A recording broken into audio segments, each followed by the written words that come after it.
केजेजा, एउटा बहिष्कार गर्ने प्रथा।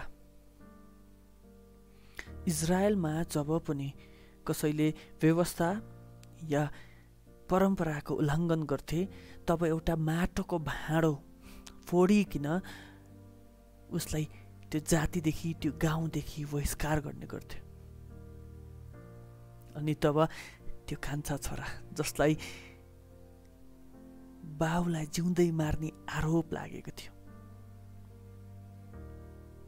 त्यो छोरा फर्केर गाउँमा पस्दै गर्दा गाउँलेहरूले माटोको भाँडाहरू भेलाउन थाल्छन्।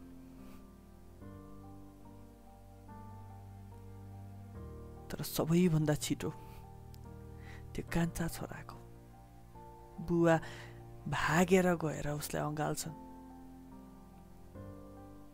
अनि भन्दछन्, अरूले तँलाई नकार्नुभन्दा अघि मैले तँलाई स्वीकारिसकेको छु।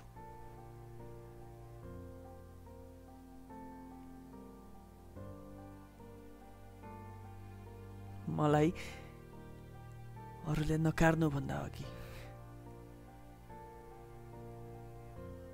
पिताले स्वीकारिसक्नु भएको छ।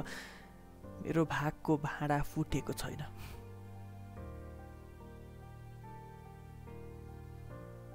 मैले फर्केर मेरो बुवाको घरमा ठाउँ पाएको छु।